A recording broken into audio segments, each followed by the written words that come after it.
be a screw, feel my own adrenaline. Yeah, I do just what I do, and I hope you let me in, yeah.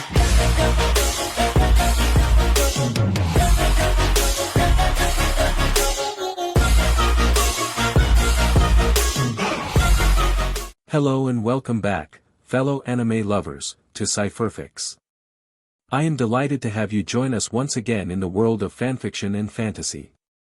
This is the second part of, What If Issei, Rias Meet Ben 10.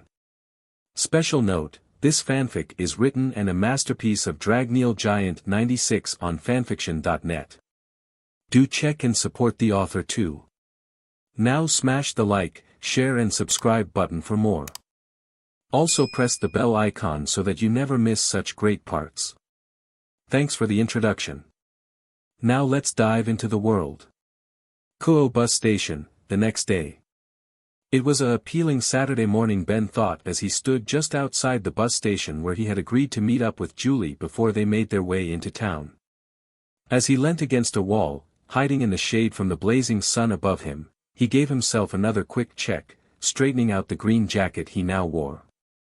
Forgoing his uniform as it was the weekend, as well as the jacket, he also wore a plain black shirt with blue jeans and a pair of black and white trainers. It wasn't much, but Ben wasn't one for flashy clothes. He preferred comfort over flashy, designer clothes. The conversation he had with his parents the night before suddenly played out in his mind, and he shook his head in an attempt to stop hearing their voices. Why am I acting like this? It's not a date. I've got nothing to be nervous about, Ben mused internally as he stopped checking himself out and pushed off of the wall.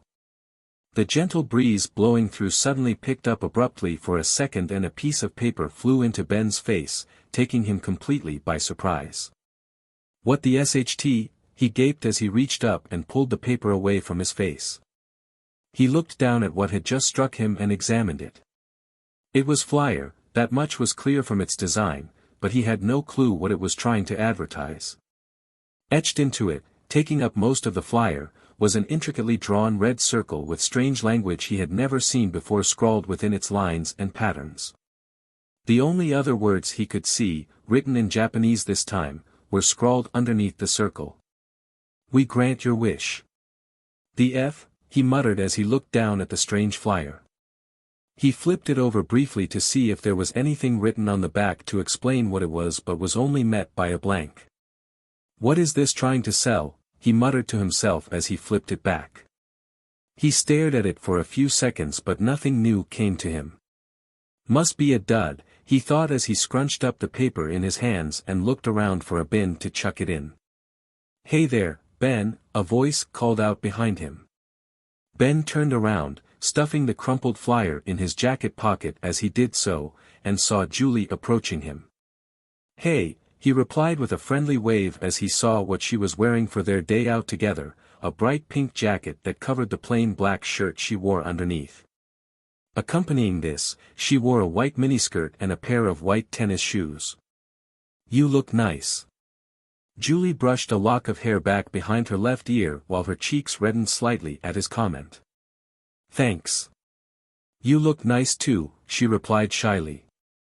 I didn't keep you waiting long, did I? Nah, it's fine. I came here a little early anyway because it was a nice day, Ben replied, waving off her concern. That's good, Julie sighed in relief. So, where should we go first? Ben asked, looking around at the different buildings around them and the throng of people milling around to their various destinations. Julie trailed off, staring at Ben as her cheeks reddened further and forced her head downwards in embarrassment. What's wrong? Ben asked, confused by her strange reaction. I've got a confession to make, she admitted, unable to raise her head to meet his gaze. I kinda forgot to come up with a plan for today. I was just so glad when you said you'd meet me here today. Ben couldn't help but chuckle at Julie's revelation. At the sound of his laughter, Julie looked up at him with a slight glare for laughing at her. However, this didn't last long and she soon found herself joining in with him and giggling at her mistake. Not to worry, we can still have fun today, Ben stated as he recovered from his brief bout of chuckling. He quickly glanced down at his watch, noting the time. It's just gone past midday. I haven't eaten yet, have you? He asked her with a smile.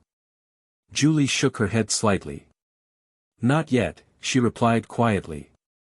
Well, why don't we start off our day with stopping off somewhere and having something to eat, he suggested. Sounds like a good idea, Julie agreed with a smile and small nod of her head. Great. I saw a place that looks good on the way here. Why don't we try that? Ben suggested, indicating the street behind him where he had come from.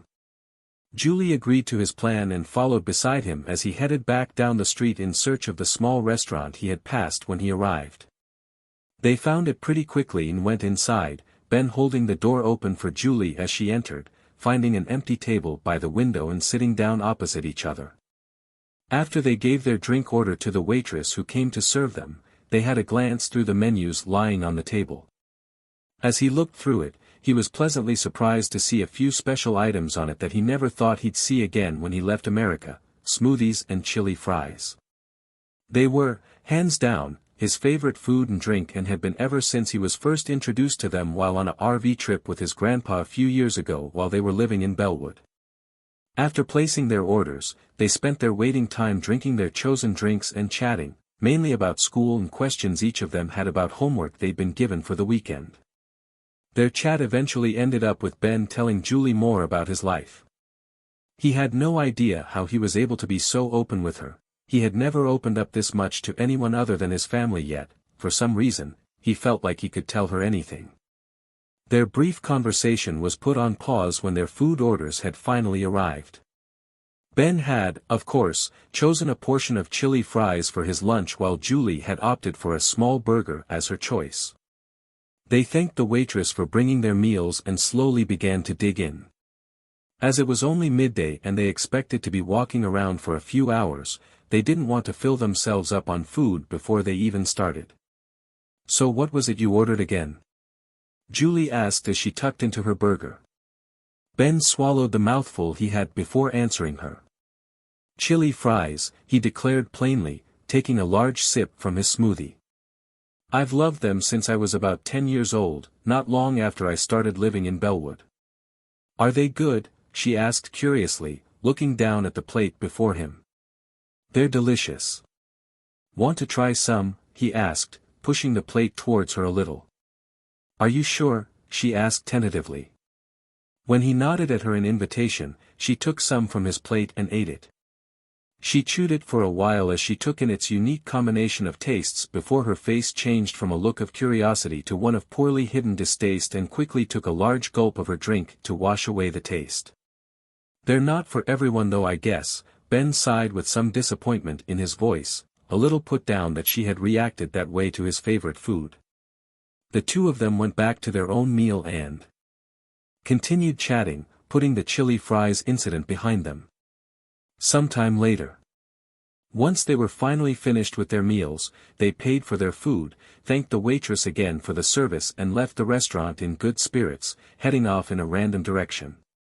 While they had brought the subject up again during their meal, they still hadn't come up with a plan as to how Julie would show him what Kuo had to offer. Instead, they came up with a simple remedy for their little problem, and that was to just walk around town and see the sights with Julie pointing out anything of interest on their walk. This proved to be the best idea for them as they slowly made their way around town with no destination in mind. They quickly lost track of time as they walked together, lost in conversation except for times where they would reach a place of interest where Julie would then start giving a detailed background of the building or site, regaling him with interesting facts about each place they came across. Before they knew it, the sun had already started to set on them when they found themselves walking through Kuo Park, the huge enclosure that encompassed a great deal of the center of Kuo, filled vast areas of grass and trees as well as a large, ornate fountain that they were currently walking towards.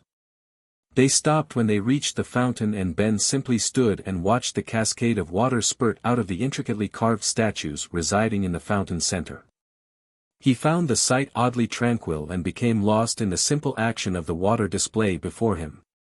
He didn't have a clue how long he'd been staring at the fountain, but he was brought out of it when Julie gently tugged on his jacket sleeve, attracting his attention.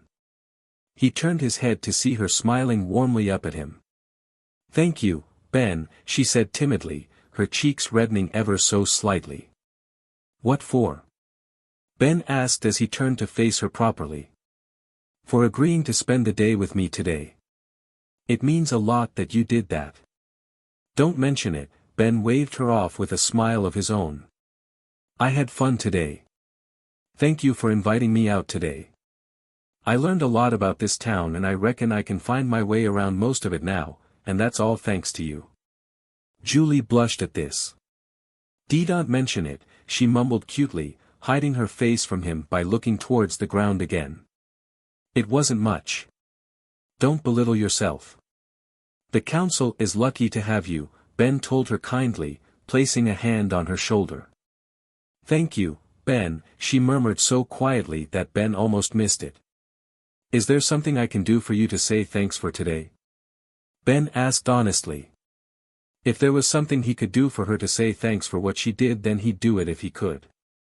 "Well, there is something you could do, but only if you really want to," she conceded, shuffling her feet timidly and backing away a few steps from the fountain. "If it's something I can do, I'll do it. Just tell me what you want," Ben told her as he turned around to face her. Julie whispered something under her breath so quietly this time that he missed it entirely. Ben leaned a little closer so as to hear her better. "I didn't catch that. What did you say?" he asked, completely missing how the sun had departed behind the high buildings and how the darkness had begun to engulf the entire park. Julie moved closer to him, raising her head and positioning her lips against his ear closely. Like the darkness, Ben completely missed the sinister, manic and sadistic smile now adorning her face, but he didn't miss the hostility nor the venom now in her voice. "Would you please die for me?" Time seemed to slow down to a crawl as his brain processed what he heard Julie say. He must have misheard her. He must have, that was the only reasonable explanation. "I must be imagining things," he thought before he suddenly noticed how quiet the park had become and how deserted it was with the two of them being the only people around. "I think I misheard you there. What did you s?" "Thunk." Ben was abruptly cut off from what he was trying to say when he felt something strike his chest with great force that caused him to grunt in shocked pain before he was knocked to the floor with such force that it caused him to hit the concrete pathway with the back of his head, dazing him. By the dark god, that felt so good. It took Ben a few seconds before his dizziness ceased and his vision stopped spinning. When it did, he tried to pick himself up off the ground but found himself unable to move for two reasons. The first reason was the white-hot pain that abruptly coursed through his entire body and almost knocked him unconscious. He immediately started coughing, covering his mouth with his hand on instinct, and it was only after drawing his hand away to see the spatter of blood in his hand that he finally noticed the second reason he couldn't get up. A large spear that seemed to be entirely made of light protruding from his stomach, pinning his body to the floor. The sound of sadistic laughter attracted his diminishing attention and he looked up to see a figure floating above him, yes, floating. Julie had disappeared completely, having been replaced by a taller, attractive young woman with a slender body, silky black hair which came down to her curvaceous hips, a set of two black feathered wings and a pair of violet eyes which looked down on him with triumph in them. While her physical appearance was incredibly striking, it was her attire that also drew the eye.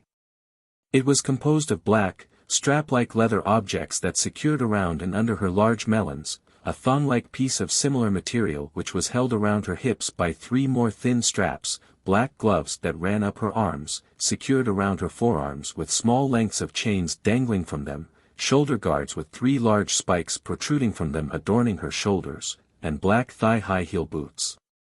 Ben coughed up more blood as the figure landed beside him and stood beside him, looking down at him while he got a view right up at her thong.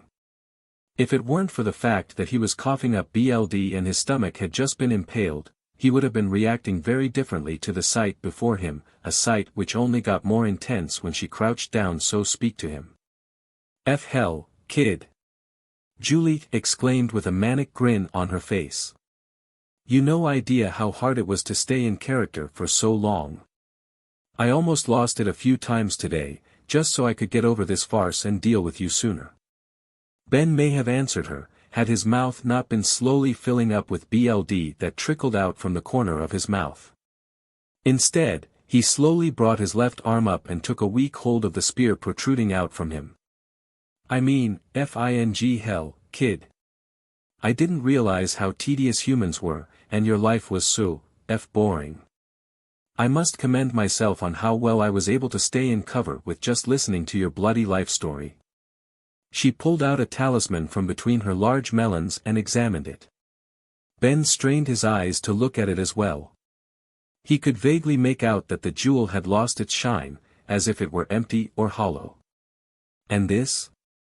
I can't believe how well this thing worked either.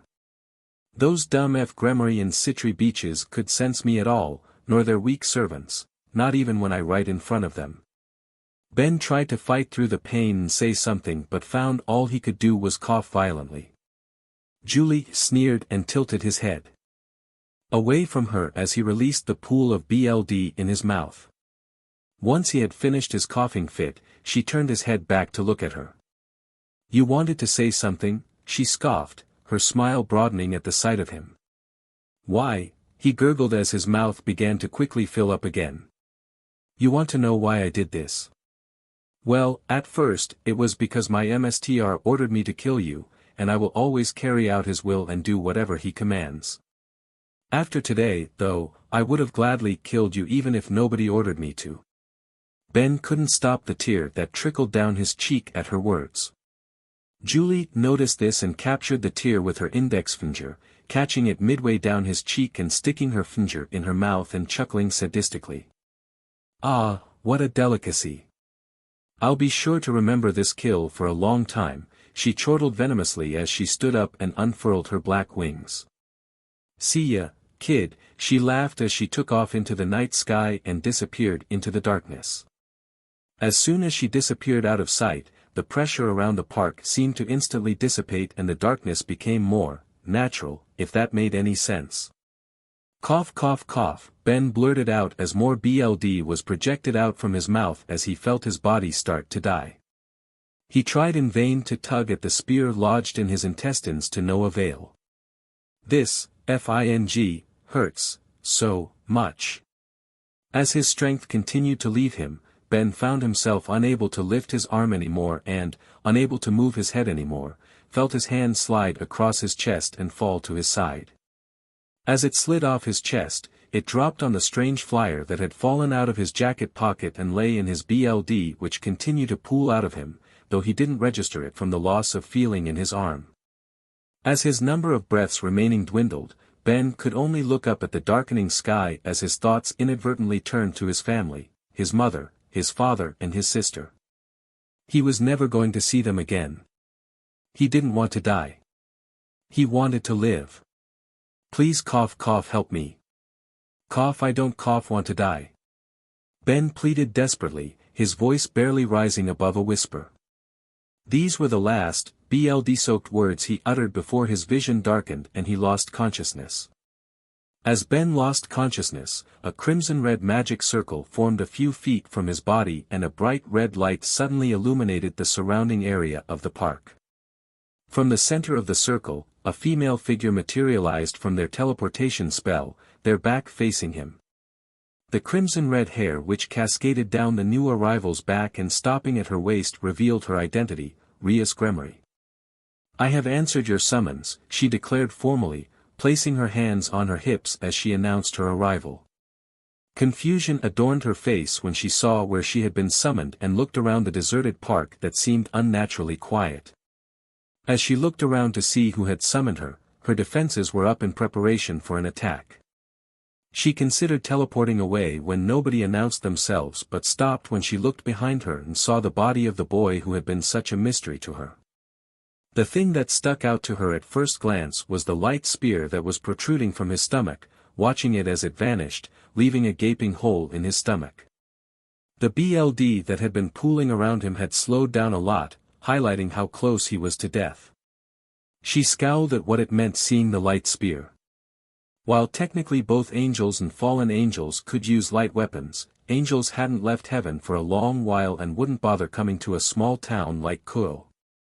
That meant only one thing: fallen angels were in her territory.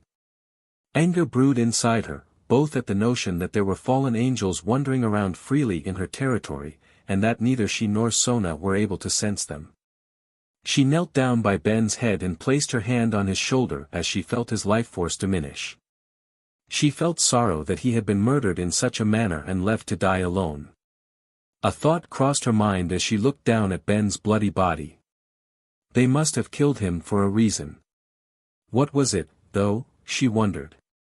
From her investigation she had been led to conclude that Ben had nothing to do with the supernatural world. Were they wrong? It was possible.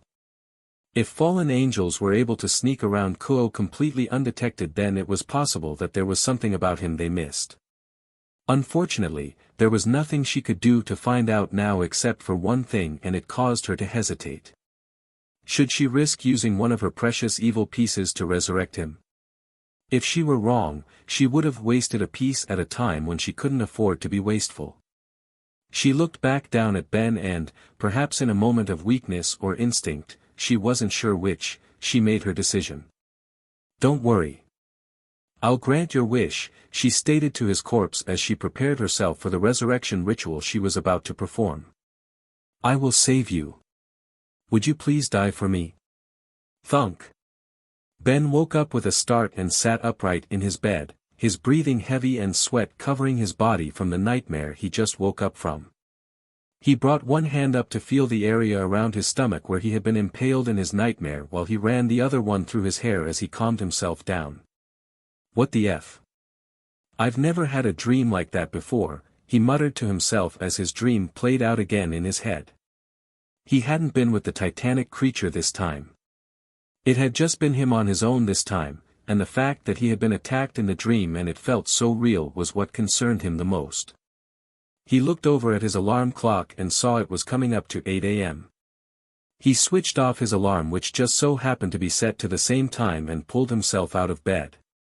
He put on a shirt and pair of trousers from his wardrobe and walked over to his desk where he sat down in his chair and pulled out a piece of paper and coloring pencils from one of the drawers in his desk.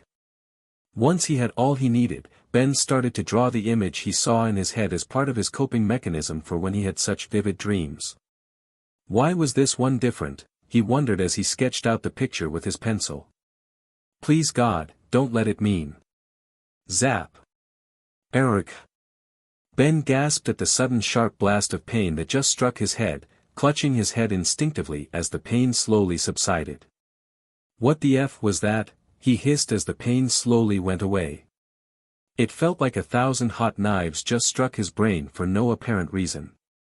Once the pain was gone, Ben glanced down at his drawing and groaned when he saw that, when he flinched at the sudden pain in his head, he had drawn a thick line across the entire image with his pencil, which, incidentally, had also snapped off its nib from his minor spasm.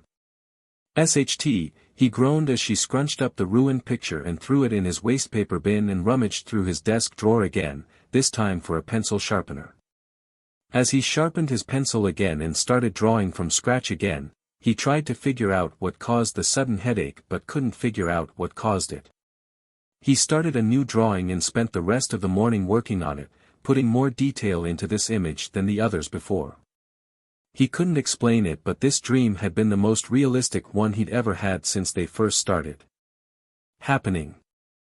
Not only in that he wasn't following the gigantic green creature like he had done every single time before now, but when the dream played out in his head, it really felt like he had been impaled by the strange spear-like weapon.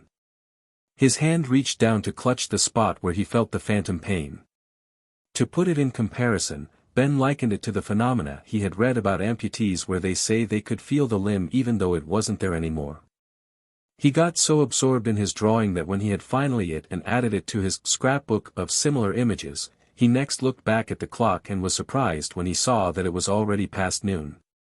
Talk about time flying, huh, he muttered to himself as he put everything back in his desk and left his room in search of the kitchen to get something to eat. As he entered the kitchen/dining/living room, he spotted his parents stretched out together on the sofa and watching a film on Netflix. He couldn't help but smile a little at the sight of his parents lying against each other, their arms wrapped each other as they enjoyed each other's company. They'd been married for just over 20 years now and they still loved each other as when they first met years ago at work. His parents spotted him entering and paused the movie. "Look who's finally up," his dad teased with a big grin on his face. "We were starting to get worried about you," his mum added, a similar grin adorning her face. "Har, har," Ben replied drolly as he made his way to the kitchenette, raided the fridge for sandwich ingredients, and started making his lunch. "Did you have a good time yesterday, sweetie?" Sandra asked kindly from her spot on the sofa. "Huh?" Ben replied in confusion. What was she talking about?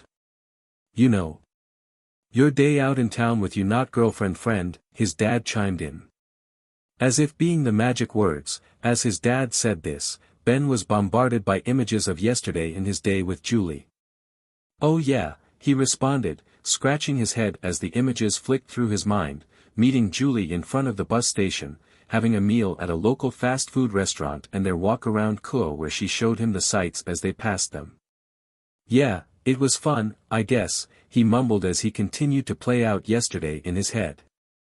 When he got to the part where they entered the park, though, his memory drew up a blank. He couldn't even remember how he got home last night. "Hey, do you guys know when I got in last night?" "I didn't see what the time was," he asked them, hiding the fact he had a gap in his memory. "I don't know, champ. Your mother and I went to bed early and were asleep by the time you got in," his dad replied with a shrug. "I know it was sometime before 10 though," his mum chimed in. "That's when I checked in on you when I was getting a glass of water from the kitchen." "Arg, you still check on me?" Ben complained, his cheeks reddening slightly in embarrassment. After his accident which landed him in hospital, Sandra had taken it upon herself to check in on him nearly every night for the next few years. It was only in the last year, actually, that she agreed to stop doing it every night when he asked. "I only did because I was passing by," his mum retorted with a tone of parental affection that Ben found impossible to argue with. When he had finished making his lunch, he poured himself a drink and made his way back to his room. "You don't want to stay and watch a movie with us?" his dad asked as he reached the door to the hallway. Ben turned back to look at the TV and see the film they were watching, recognizing it as a sappy rom-com film. "I think I'll give it a miss today, thanks. Besides, I've still got homework that I need to get done," he revealed even as he slowly backed up through the open door. "Hope you enjoy it though." "Okay, good luck with your homework, sucker," his dad chuckled behind him as he left them ascended the stairs. As the door closed shut behind him, he could make out snippets of his parents' following conversation. "Don't you have work to do for a project at work?" his mum asked, turning the tables on his dad who grumbled at the reminder. "Ugh, yes. But, come on. It's the weekend.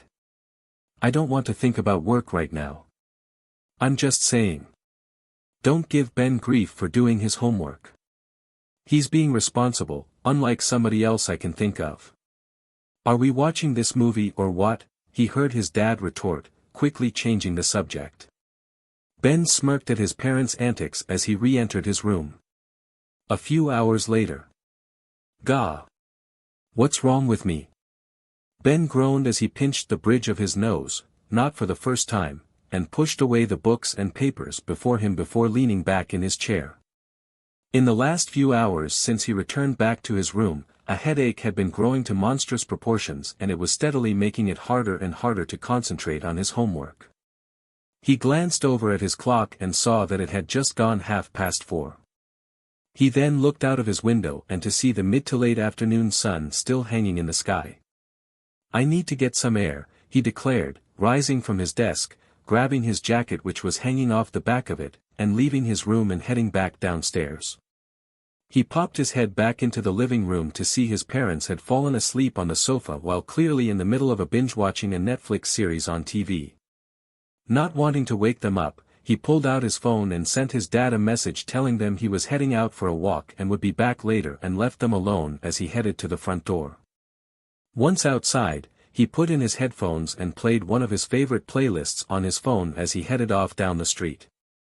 Not heading anywhere in particular, Ben simply wandered around town, stopping off at a convenience store that was open and getting himself a snack which he quickly dealt with and a drink which he kept as he continued on with his stroll. Before he realized it, Ben ended up at side entrance to Kuo Park. When he did realize it, his head exploded with partial memories of yesterday when he was last here. He could remember heading in with Julie, but everything else after that was a blur, covered by a fog that he couldn't break through no matter how much he tried to remember. He was only able to take a few steps into the park before his headache returned with a vengeance, startling him and forcing him to sit down on a nearby bench as the sharp wave of pain ran through him. He lowed as he took a large swig of his drink in hopes it would help him somehow. When it failed to do so, Ben resorted to leaning forward with his head in his hands as he waited for the pain to pass again. While the pain did, indeed, dissipate eventually, it so at such a slow pace that Ben completely lost all track of time as he stayed in his current pose. "There you are, babe." Ben jumped at the sudden voice and looked all around him in search of the origin of the voice but couldn't see anyone around him. Must be my imagination, he thought to himself as he went to adopt his previous pose again. "Where have you been? I've been waiting ages for you." Ben's head snapped up quickly and he looked around again for the person he just heard. "Sorry, hon, got caught up at work," another voice replied in apology. "Okay, what the F's going on?" Ben wondered, sitting upright to look for whoever was talking. There was absolutely nobody around him, and nobody who was close enough to speak so clearly. In fact, the only people in sight were a man and woman standing over 150 feet away from him at the opposite park entrance that he had come through. There was no way that. "That's okay, babe. I was beginning to think I was in the wrong place," the man told the young woman with a sigh of relief. Ben's eyes widened and stood up in shock as he watched the couple link arms and start walking away from him. "How is that possible?" he whispered in disbelief as he ran his fingers through his hair as he tried to calm himself down. "Come on, let's get going." "I don't like being in the park when it's so dark," the young woman stated as they rounded the corner of the park entrance and disappeared from view. "What's she talking about? It's only..." Ben glanced down at the time on his phone. He gasped at what he saw. 8:30. "That can't be right," he gaped, looking around himself. He could still see everything so clearly. He then looked up at the sky to see the rising moon slowly starting to emerge from behind a patch of clouds. "What's happening to me?" he demanded as he clutched the sides of his head with his hands and took several deep breaths as he struggled to calm himself down. He was so worked up by what he was experiencing that he completely failed to notice the sky turning purple around him. Swoosh! A sudden feeling of dread washed over him, bringing him back to the present as he looked behind him to see a mysterious figure standing behind a few feet away from him, obstructing his route to the park exit. He wore a large pale gray trenchcoat over a white dress shirt with matching ascot, black trousers and shoes, a pair of black gloves, and a black fedora. "Why are you still alive? Rainier was supposed to have taken care of you," the figure demanded as he slowly walked towards Ben. Ben was startled by the intense hostility he felt originating from the figure and how it was being aimed directly at him. "No matter. I'll correct her mistake," the figure declared darkly as he tugged the edge of the glove on his left hand with his right as he continued to approach Ben. When Ben was finally able to return to his senses and move his body again, he spun around and ran as fast as he could from the figure, heading further into the park in a desperate bid to escape. "What the F? Why is that guy after me? And who's Rainier?" he thought desperately as he continued to run away, not wanting to risk looking behind him. He reached the large fountain in the center of the park and took a side path in the hopes of both escaping his pursuer and circling back to an entrance where he could then escape the park and get back home. Whoosh! Ben heard the spear before it struck him. Thunk! HRRK. Ben choked out as he fell to his hands and knees from the sudden, explosive pain hitting him in the back and sweeping throughout his entire body. Taking several shallow breaths, he looked down to see a blade protruding out of his chest, seemingly made of light. As he looked at it, the fog in his mind suddenly lifted and he recalled what happened to him yesterday. It wasn't a dream, he gasped in realization as blood began trickling down his cheek from the corner of his mouth. Why does it hurt so much? Ben couldn't help but think as he recalled the last time he was struck by a similar weapon last night. It hurt like hell last time, as expected when someone is completely run through, but this time it felt so much worse. Unlike last time, it now felt his entire being was on fire and being burned from the inside out. I won't be making the same mistake she did, the figure called out in the darkness as his feet entered Ben's field of view. Falling back onto his shins, Ben forced himself up slowly to look at the man who had attacked him. Now that he was closer, Ben could see that he had the look of a middle-aged man with short black hair and dark blue eyes which were looking down at him with malice. He also saw the pair of black feathered wings protruding from his back. He looked back down at the blade impaling him and took hold of the tip with his right hand. He didn't know why he did it, he didn't have the strength to do anything with it. It didn't matter why he touched the blade anyway, all that mattered was that it was an action he regretted immediately. NNGH. Ben grunted at the burning sensation he felt in his hand and smell of burning flesh filling his nostrils. He quickly pulled his hand away to see the burn marks now covering the area where his hand had touched the blade. So that's how you survived, the figure growled in annoyance. Damn it. They weren't supposed to know we're here. He snarled at the implications of their discovery and how it would affect the rest of their plans. I'd best deal with you now then before it's too late. His decision made, he walked up to Ben and violently pulled the spear out of his back, though not before intentionally twisting it slowly in Ben's body, taking immense pleasure in the sounds of pain Ben made as the blade left his body. Once it was fully removed, the last of Ben's strength left him and he collapsed onto his left side where, though his darkening vision, he could still see the winged figure standing above him with the bloodied blade in his hands and pointed at his head. The last thing Ben saw before succumbing to the darkness was the winged figure rearing back the blade in preparation to strike him. In the name of the dark god, I sentence you to death, he bellowed as he brought the spear down on his unconscious target.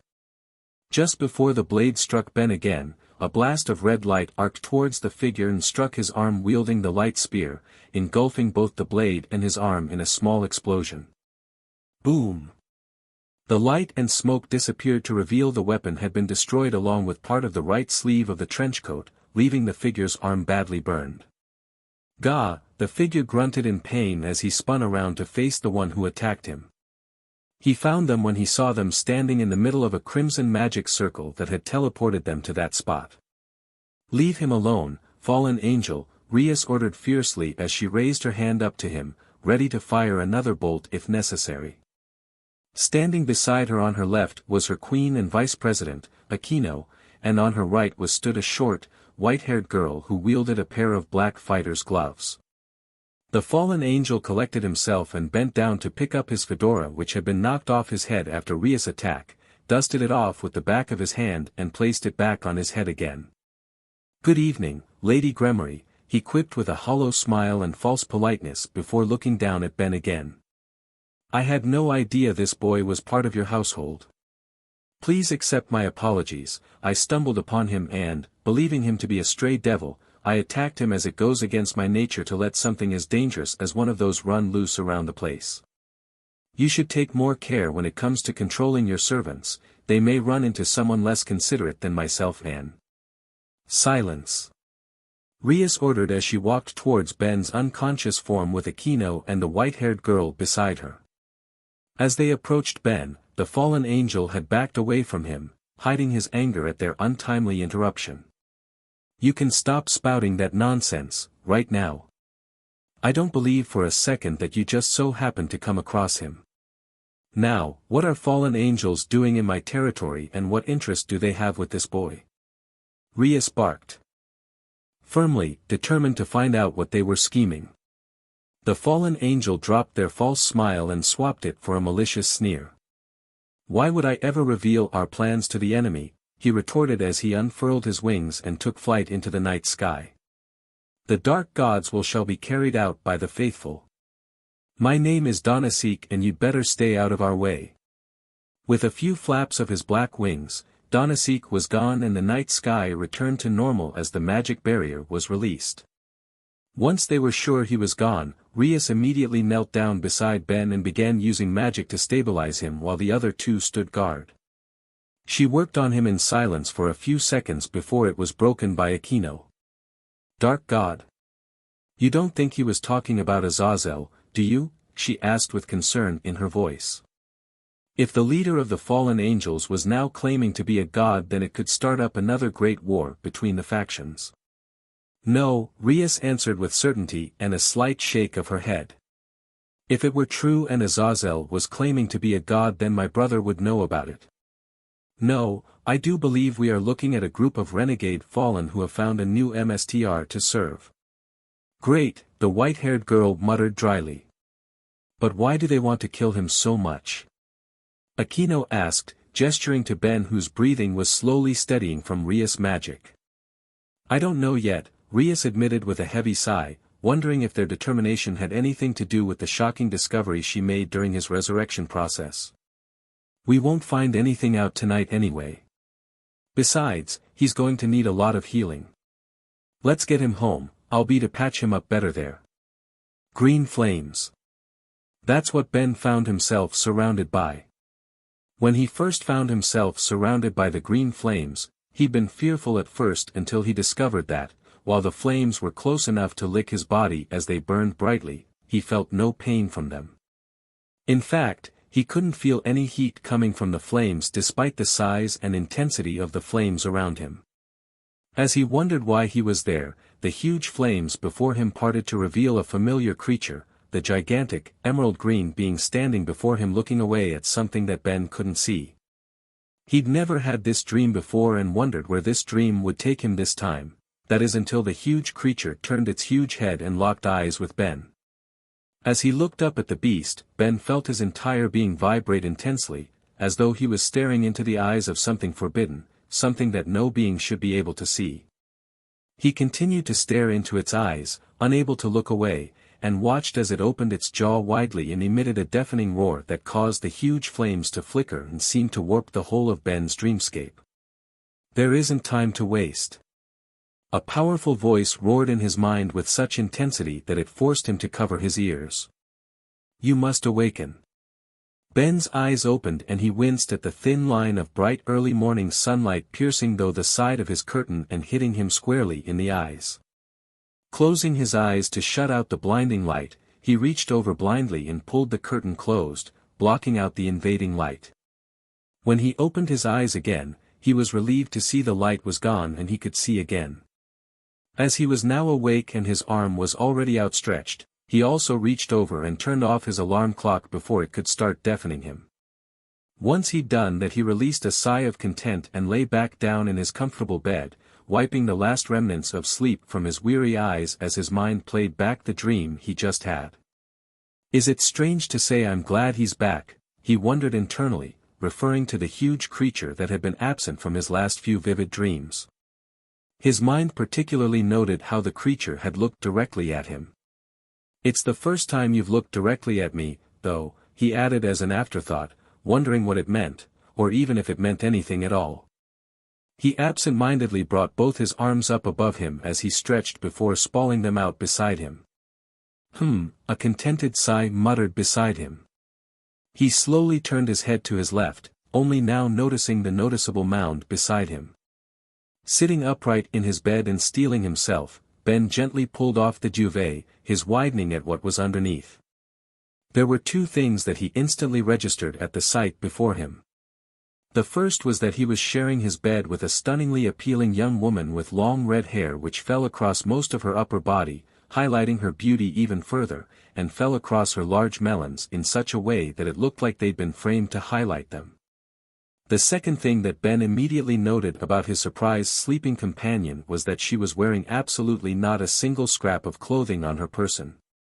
She was as naked as the day she was born, and it took every ounce of willpower Ben had not to biologically react to her form as any other male teenager in his position would. This proved to be nigh on impossible though. The position she was in as she lay in his bed covered up her private area, but the same couldn't be said for her melons, which seemed to glisten in the early morning light, her dark pink nipples resting on the huge mounds of light pink flesh like a buoy in the middle of a vast, pink ocean. Hang on a sec. That red hair looks familiar. As he tried to remember where he had seen that same red hair before, Ben didn't realize he had slowly brought his face a little closer to hers. It suddenly dawned on him, though, when her eyes sprang open to stare back at him. His head snapped back with such force that the rest of his body followed after him, and he ended up falling backwards off his bed and whacking his head on the floor with a dull thud. Ouch! He groaned as he leant against the back of his desk chair and pressed his hand against the back of his head where he had hit the floor. A light chuckle returned his attention back to the current occupant of his bed. He looked back to see the red-haired young woman was now lying down on her stomach, her legs arched up and slowly moving playfully in the air while she rested her chin in her hands while her elbows propped them up from his mattress. "Good morning," the stunning red-head chimed sweetly with a playful smile on her flawless face. "Did you sleep okay?" Yeah," Ben mumbled, too shocked to think of anything else to say as he stared at her, unable to look away. Her smile broadened and turned sincere. "That's good to hear. After what you've experienced the last 2 days, I feared there would be lasting damage." Ben slowly opened and closed his mouth a few times as he tried to think of what to say, but every time he found himself unable to do so. He did this for a couple of seconds, much to the young woman's amusement, before he asked the only question that seemed best. I don't want to sound rude, but, who are you?" The expression on her face turned to one of disbelief and disappointment, and if it wasn't for the playfulness that remained in her eyes he would have thought she was genuinely annoyed by his question. "It's a bit late to ask for my name now, don't you think?" she sniffed with hollow indignantly. "Especially after we've slept together with nothing to protect my virtue from your lethal weapon," she added coyly, glancing down between his legs for a very brief second. It was only then that it suddenly dawned on Ben that he felt a slight breeze brush against his body. He looked down to see, to his horror and embarrassment, that he was on full display to the strange young woman. He gasped as he quickly cupped his manhood and frantically looked around his person in search of something, anything, which he could use to cover himself. He eventually ended up reaching for his pillow, which had joined him on the floor when he initially fell off the bed. "You need to be careful with that thing. It can cause serious damage if you're not careful," she teased him mercilessly, her playful smirk growing ever so slightly. Sorry about that, SHT. We didn't do it, did we?" he asked fearfully as he frantically tried to remember the last few hours and coming up with a really frustrating blank. "Do what?" she asked innocently, though her eyes told a very different story. "You know, did we have SEC?" he asked, doing his best to ignore the deep shade of red his cheeks were turning as he asked her the question. Thankfully, she seemed to decide to have mercy on him. "I'm flattered, but no, we didn't have section." "I'm still a virgin," she replied, tilting her head in her hands. "By the way, my name is Rias Gremory," she added, answering his original question. Ben recalled hearing that name mentioned somewhere in school, and it suddenly came to him. The president of the Occult Research Club? The one and only. Ben took several deep breaths as he leaned his head against the back of his chair and held his forehead with his hand as he struggled to come to terms with what was going on right now. "I'm dreaming," he stated, coming to the sudden realization as it dawned on him. That's the only logical explanation. Why else would the president of a school club be in my room and in my bed? Yeah, it's the only answer that makes sense. "Sorry to disappoint you, but this is real," Rias announced, interrupting him. "And so was everything else that happened to you this weekend." Ben just stared at Rias in silence for a second before reaching down and pinching himself, wincing slightly at the pain. "It's real," he concluded slowly. "Told ya. I'm awake. Yep. And Rias Gremory is in my bed. And she's also a devil. And she's also a wait, what? I'm a devil, Rias repeated slowly. And, as of Saturday night, so are you. So, what happened to me Saturday night wasn't a dream. Nope. Neither was last night. So, I didn't dream that I was killed by a black-winged, bench-gear-clad woman. Nope. Unfortunately for you, all that really happened. I'm sorry that it did happen. Why are you sorry? Ben couldn't help but ask. If what she was saying was true, did she have something to do with his murder? You weren't involved, were you? Of course not. But still, it happened in my territory without me knowing about it. Fallen angels were, somehow, able to enter Kuo without my knowledge, and your death was a result of my failure. Ben simply nodded his head slowly, accepting her explanation, as his poor, battered brain fought furiously to keep track of everything going on right now. So, you're an actual devil, huh? We both are, Benjamin, she countered with another, small smile. You can call me Ben. Ben, she muttered as she ran the name through her head a few times before she nodded her head slightly. I like it. Thanks. He mumbled back as he fought to organize the multitude of questions begging to be asked. So, when you say you're a devil, what exactly do you? Knock knock knock. Ben's head snapped to his bedroom door, but before he could do or say anything to stop them, whoever was on the other side of the door and turned its handle. Are you up yet, Ben? Breakfast's ready, his mother's voice called out from the other side of the door. Wait. Don't come in, Mom, he tried to say, but it was already too late. His mother had already opened the door and poked her head inside to see her teenage son sitting naked on the floor with a discarded pillow being used to cover himself, while a very appealing, and very naked, red-haired young woman was lying comfortably on his bed. Sandra trailed off, all trace of what she was going to say completely gone. Good morning, Rias smiled sweetly, turning her head to look at the Tennyson matriarch. Good morning, Sandra repeated slowly as she was still processing the sight before her. I just came up to tell you breakfast is ready, she muttered to her son after a moment of very awkward silence. Thanks. Please leave, Ben muttered, unable to look his mother in the eye. Would your friend like to join us? She asked awkwardly, unsure of what else to say in the current situation. Thank you very much, I'd love to, Rias answered happily. I'll, set a place for you then. Don't take too long, Sandra said before slowly closing the door again and hurrying off back down the stairs to tell her husband exactly what she had just seen. Kill me. Can somebody please kill me? Ben wondered, not minding a single bit if he was suddenly struck down by the heavens. When no such smiting came for him, he sighed heavily and pressed his face into his hands. After what I went through to save you, I must say you're being a little ungrateful right now, Rias quipped without any malice in her voice that told him she was genuinely upset by his request for death.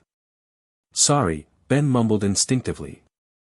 It's okay, you're still adapting to things, Rias stated understandingly as she changed her position on the bed until she was sitting on the edge of it with her legs crossed. You realize you're still naked, right? I can see everything. I know. Want to see more? She teased mercilessly as she uncrossed her legs and stood up in front of him, giving him an uncensored view of her whole body. Ben's entire face turned the same shade as Rias' hair when he realized what his eyesight was on the same level as, and quickly clamped his hands down on the pillow again, which had sprung upwards in reaction to the sudden of a certain part of his body at the sight before his eyes. I'm so sorry, he gasped as he fought to control his irritation.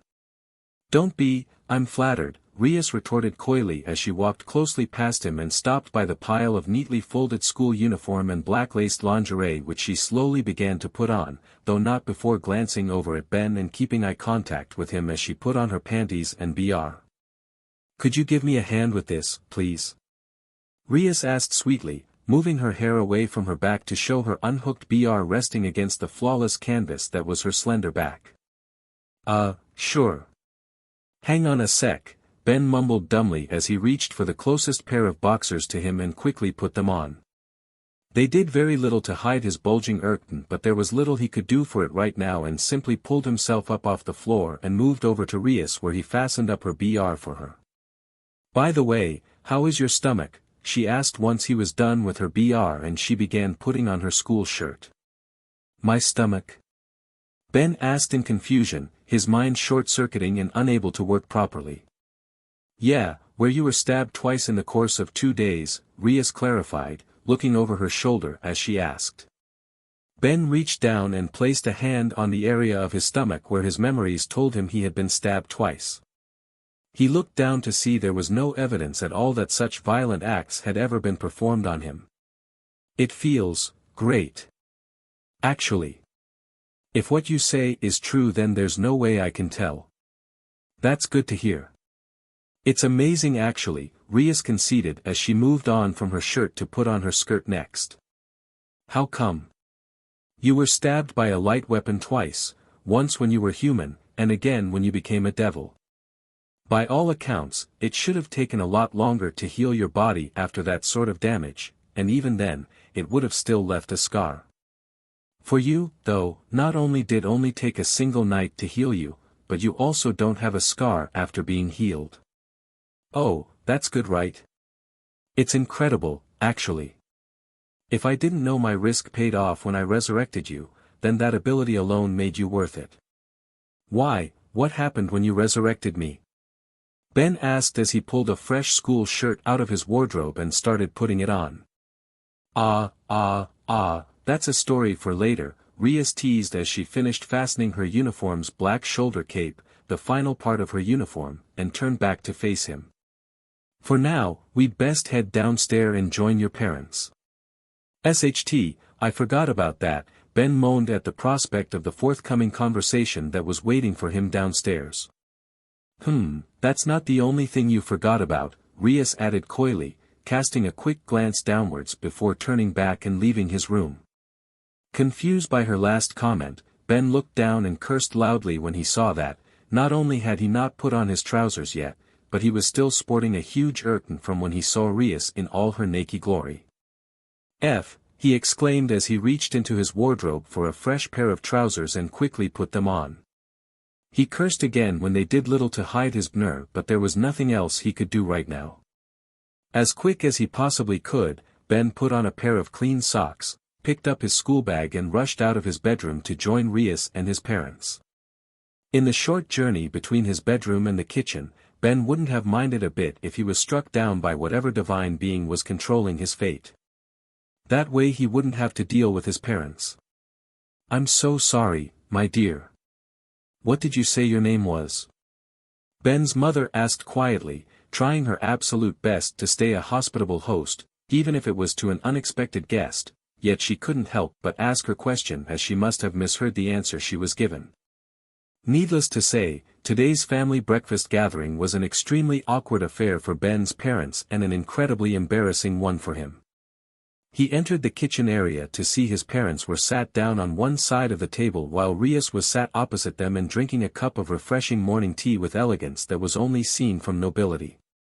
He awkwardly sat down next to Rias and glanced at his parents to see the expressions on their faces.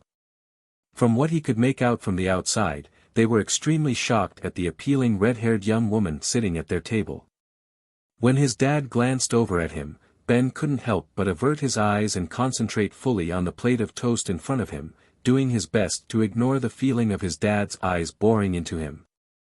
The whole room was engulfed in this awkward silence for a good few seconds before Ben's mother couldn't take it anymore and had politely asked Rias for her name. When Rias gave them her name, the reaction of his parents to it would have been very subtle for a human, but as a devil, Ben could see their strange reaction to her name as clear as day. "I said my name was Rias Gremory," Rias repeated politely, smiling at his mother kindly. His parents shared a quick glance at each other before his dad spoke up, voicing his own question. "You wouldn't, by any chance, be related to Zeoticus Gremory, would you?" He's my father, Rias replied warmly before taking another sip of her tea and sighing contently. This is a wonderful cup of tea, Mrs. Tennyson. Thank you, Sandra mumbled back slowly, her eyes as wide as her husband's at Rias' previous statement and its implications. How do you know her dad? Ben asked, his curiosity getting the better of his longing to disappear and completely avoid the situation he found himself in.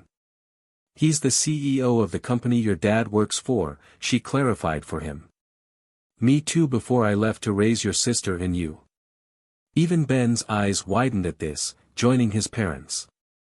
He had just slept with the daughter of a huge international business magnate who just so happened to be his dad's boss. And, how did you come to meet Ben? His dad asked carefully, asking the next best question he could think of aside from, why were you sleeping with my son, to try and understand how things ended up as they were. It was by accident, actually, Rias revealed with a smile. I was walking down the corridor to my next class with my friends and, all of a sudden, Ben came out of nowhere from another corridor and nearly ran into me. If he hadn't swerved out of the way at the last second to avoid me, we would have ended up in a very awkward position together.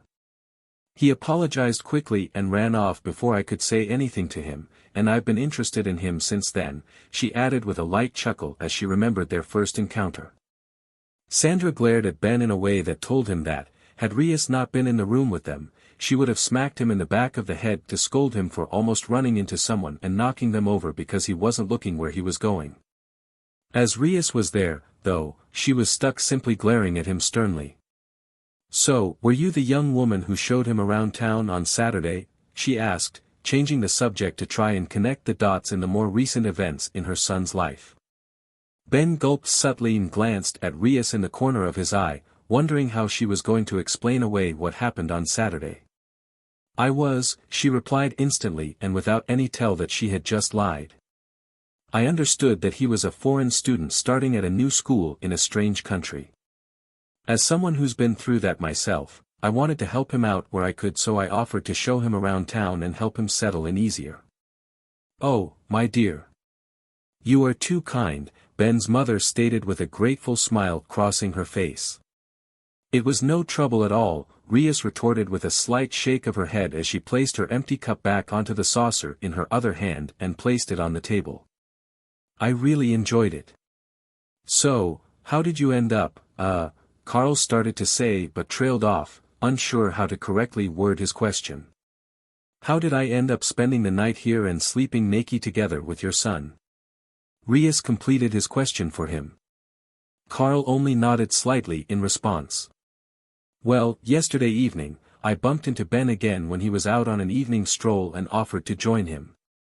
He accepted and we explored the parts of Kuo that we didn't get to see yesterday and, before we knew it, it was dark and we were on the completely wrong side of town from where I live, Rias began to explain, regaling an entirely false recollection of events. Ben offered to escort me home like a gentleman, but I wouldn't hear of it as it would mean he would have to walk all the way back here from the other end of town. He then asked if I would like to stay the night at his house in the spare room, which I accepted. But how did you end up naked and together? Sandra asked, repeating the question that she and her husband wanted to know. Ben glanced over at Rias with intrigue. How can she possibly explain that, he wondered internally, missing how Rias' eyes glowed crimson red for a split second as she used a magic spell. When we made it here, I explained to Ben that I can't sleep by myself in a strange place and asked if I could sleep with him in his bed. As for why we were naked. For me, it's simply that I prefer sleeping naked. I find sleepwear too constricting and uncomfortable. It seems that Ben feels the same way as I do, Rias explained coolly and confidently as Ben looked at her in shock. What? How can she possibly think that my parents would accept that reasoning? Of course, that makes perfect sense, Ben's dad mumbled in response, attracting Ben's attention with a sharp twist of his head. He looked at his dad to see his eyes were misted over ever so slightly and had a far-off look to them. He looked over at his mother to see she had a similar look in her eyes as she inclined her head at Rias' words. It couldn't be helped, she added faintly. Leaning over to Rias, Ben whispered into her ear. What did you do to them? Turning her head slightly to look at him with a small smile on her face, Rias leant close to him and answered his question. Just a tiny little bit of magic to make them accept what I say as truth. Useful, Ben whispered back. How long will they be like this? Just for a couple of minutes. They won't even realize anything happened. He'd better have not done anything untoward to you, Rias, Sandra muttered, her eyes still glossed over slightly from the effects of Rias' spell. I couldn't bear it if Ben turned out to be a massive pervert. I assure you, Mrs. Tennyson, Ben was an absolute gentleman with me, just as I thought he would be, Rias revealed as she placed her hand on top of his which was resting on the table. Oh, I knew he wouldn't let us down. We raised him right, after all, Sandra replied with a smile. Rias glanced up at the clock on the wall and noted the time. Oh my, we'd best head off before we're late for school, she stated as she stood up from her seat and picked up her school bag which was resting against the table leg beside her. Ben joined her, picking up his own bag and finishing off his last piece of toast. Of course, sweetie. I was wonderful meeting you, Sandra remarked as she and her husband waved as the two teenagers made their way to head off. Likewise, Rias called back with a sincere smile and wave of her own. We'd love to see you again. Feel free to drop by with Ben if you wish. Thank you, I'll take you up on that offer in future, Rias added before she entered the hallway and made her way to the front door. Ben gave his parents a final wave goodbye before joining her, closing the door behind him. That went better than I expected, he found himself admitting as he joined Rias in the street outside his house. Your parents are wonderful people, Ben. You're very lucky to have them, Rias told him as she started to head towards school. I know, Ben replied in agreement, his mind far away as it finally registered that he had just managed to explain his way out of an unexplainable scenario with his parents.